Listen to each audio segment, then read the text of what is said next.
some people, excuse me, some people don't like pressure, right?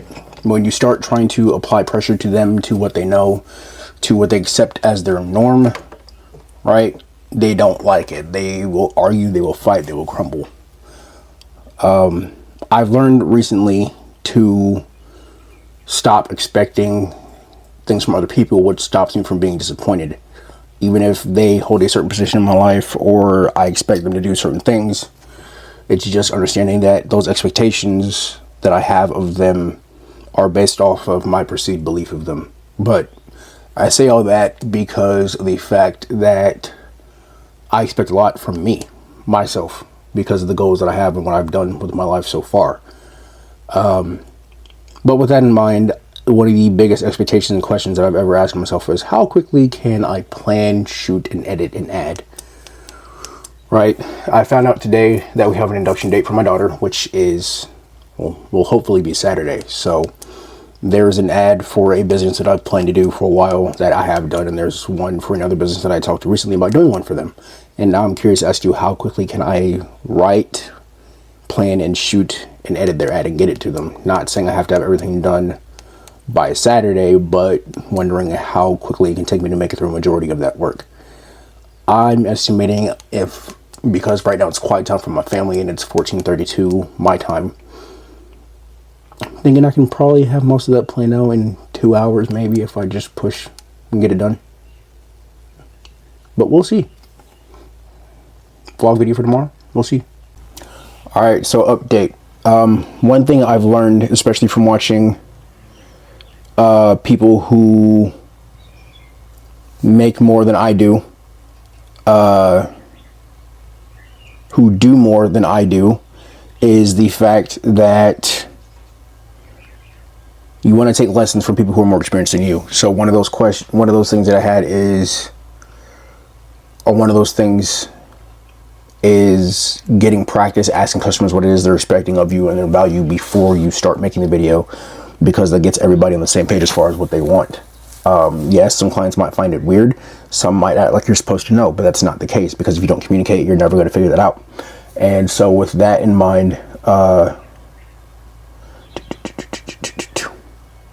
I just got off the phone with the client. No, I'm not going to tell y'all what we talked about or what questions I'd asked them or how they answered, because we will see that later.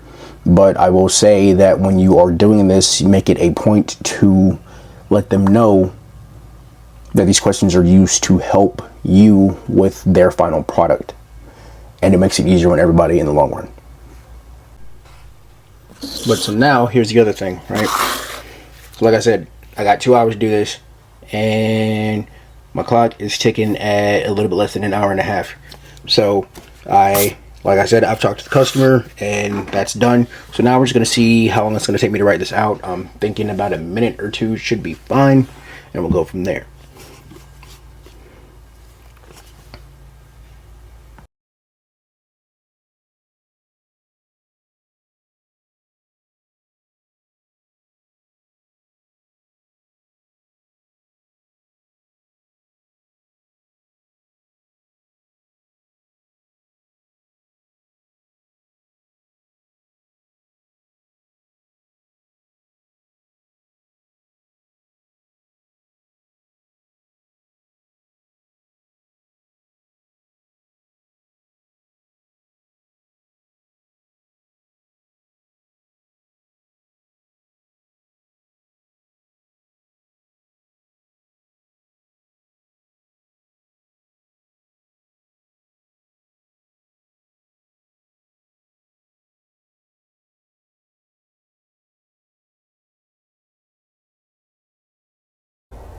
Okay, so train in the background. Anyway, looking at the timer, it took me about 20, because I have an hour and 7-ish minutes left. So it took me about 25-30 minutes to just write this. On notebook paper, it's about 3 pages. It's like 2 1/4 pages, so 3 pages. And looking at it and remembering how all the film writing programs that I've used works, about 2 full written pages Just front side is one entire page type, so this will be about 1 minute 30 seconds long, maybe. That depends on after I cut it and everything else. But so next thing I have to do is to mark out the scenes and figure out what information I need for each scene to work. The biggest issue being I don't have ink in my computer in my printer right now, so I can't print out my what's the word I'm looking for? My scene breakdowns. So I can do it on paper regardless, and I can technically just separate them onto different sheets of paper, which is still fine because I have a 3-class folder that I'm starting to put all these in, so it keeps everything the same and gives me an excuse to use up all this dang notebook paper I have, because I have too many notebooks. I like writing too much. Sue me. But yeah, so next step is marking this up and breaking it down, and then we'll go from there. So like I said, I'm doing my script breakdown, right? So the method I do that I prefer, in all honesty, is the paper pencil method. Why? Because of the fact that it allows me to actually do the work and not have a program do it for me, and because of the amount of times I have to go back through it, it lets me learn from my mistakes if I miss anything. But on top of that, as I'm a very hands-on person, sorry, I'm trying to figure out what colors I need to grab. As I'm a very hands-on person, that just feels, what is this? Salmon. Ew. I need orange. There we go.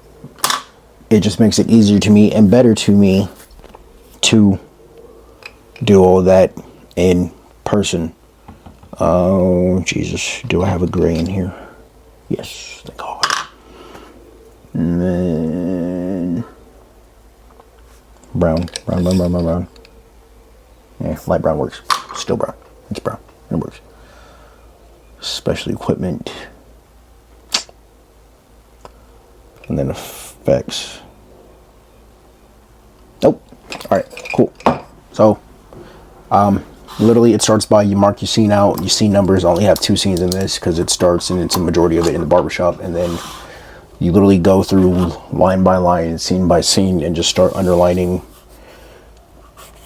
cast members and stuff. And that's how that works.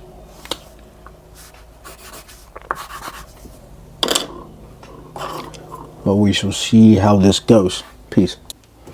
Alright, so, time frame. 56 minutes left. Now here comes the biggest issue that I might have. Oh Jesus, move that out of the way. Okay, sorry. There we go. That's good. All right, so biggest issue that I might have is the storyboard. I have 55 minutes left at this point in time. And the biggest issue that I, for some reason, always end up having is that depending on the time frame or the day or whatever,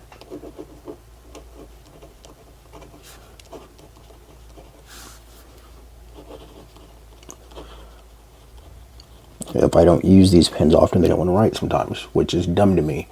But I have an hour, and I'm not going to film this hour of me trying to figure this out, so we'll get back to you. Alright, so small confession to make, right? I did not make my 2-hour deadline. Obviously, you can see I'm wearing a different shirt. It's a different day. But my wife wanted to go spend time with her parents, so we went over there for dinner. So I didn't get that done within like the 2-hour time frame I had directly, because my timer is stuck at 27:46 right now. So in looking at it, depending on how long it takes me to draw each part of the storyboard, it would take me about another hour or so to finish. So about 2.5 hours, maybe 3 is my estimate. But I mean, considering how long it takes to plan some things, right, and getting logistics and stuff like that together, I mean, it happened. It's work, but it's done. Planning an ad is a lot more different than planning an actual movie, because with an ad, you already have the actors and locations, stuff like that available 9 times out of 10. It's just that you have to work on the material of what it is you're going to shoot, versus with a movie, you're doing everything from scratch, which is why it takes so long. But just some tips and tricks on how to make this work out better. if you need to do a time frame to help you push and get your work done and eliminate all distractions and just focus on your work, is number one thing. For me to do that, typically I will start playing music and then just typically throw on my headphones and just write, draw, type, whatever it is I'm doing, work on whatever logistics I need to do, get done to make stuff like that happen. And then typically the time goes by quickly, or if I'm not paying attention because I'm that focused, my wife will actually end up scaring me when she comes through my office asking me to do something. Another thing you can do is try to do it during quiet time for your family. Yes, that means you miss out because you might not be resting like they are or whatever, but when you have goals and dreams, you have to sacrifice something, whether it's time, energy, outings, parties, whatever. Something is going to have to be put to the wayside if you want to be great, like the people that we hear about all day. Those are just the two biggest things. And then a third tip I feel would be plan your work your plan as always. If you don't plan your work and you don't work your plan, you're never going to get to where it is that you want to get to. But then just stay consistent with your plan and your work, and the more you do that, the easier things will come for you. But you all have a blessed day. Peace.